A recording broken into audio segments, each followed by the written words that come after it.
इससे पहले कि हम और आगे बढ़ें और एक्सेल में बाकी सारे फंक्शंस के बारे में जानें, मुझे लगता है इस समय ये इंपॉर्टेंट है कि हम ये समझें कि एक्सेल में रेंजेस कैसे काम करती हैं और उनको हम रेफर कैसे करते हैं। क्योंकि आगे जाकर हम जब फार्मूलाज को ड्रैग करेंगे हॉरिजॉन्टली या वर्टिकली, तो वो कैसे बिहेव करेंगे वो जानना काफी हद तक डिपेंड करता है इस बात पे कि हम रेंजेस को कितना अच्छा समझते हैं। तो इस एक्सेल शीट में हमारे पास डेटा प्रिपेयर किया हुआ है, जहां पर रो नंबर 2 में आप देखेंगे कॉलम नेम सिंपली मेंशन किए हुए हैं और फर्स्ट कॉलम जो कि ए कॉलम है उसमें हमने रो नंबर 3 से रो नंबर मेंशन किए हुए हैं। अब हम एक फंक्शन लिखते हैं B3 में जो कि सिंपली कॉन्कैट करेगा हमारे ऊपर लिखे हुए कॉलम नंबर को और साइड में लिखे हुए रो नंबर, जैसा कि हमने टेक्स्ट के फंक्शंस को डिस्कस करते समय सीखा था। A3 और B2 को कॉन्कैट किया तो यहाँ पर हमको कॉन्कैटनेशन के फॉर्म में B3 मिल जाता है। अब अगर मैं इसको हॉरिजॉन्टली राइट हैंड साइड में ड्रैग करता हूँ तो आप देखेंगे कि यहाँ पर G2 और F3 को कॉन्कैट कर रहा है। अगर आप चाहते हैं कि यहाँ पर C3, D3, E3 इस तरीके से आए तो हमको जिस सेल में रो नंबर मेंशन्ड है वहाँ का कॉलम फ्रीज करना पड़ेगा। जैसे कि हम जो A3 ले रहे हैं इसका A फ्रीज करना पड़ेगा जिससे कि ये चेंज ना हो। तो इसको फ्रीज करने के लिए हम इसके पहले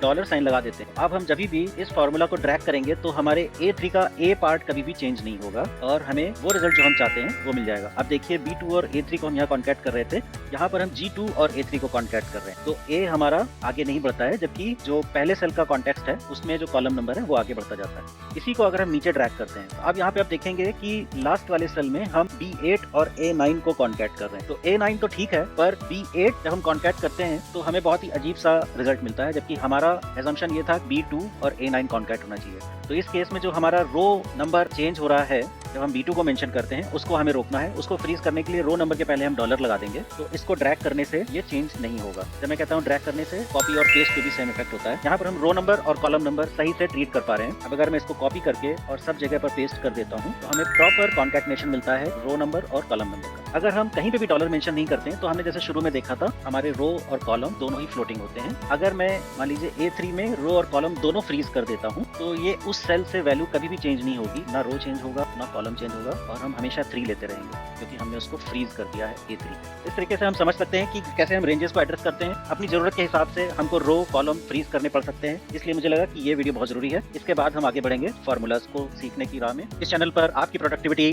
बढ़ाने के लिए बहुत अच्छी अच्छी टिप्स शेयर की जाती हैं, तो इसको फॉलो करते रहिए, अपने दोस्तों को भी शेयर कीजिए। Thank you.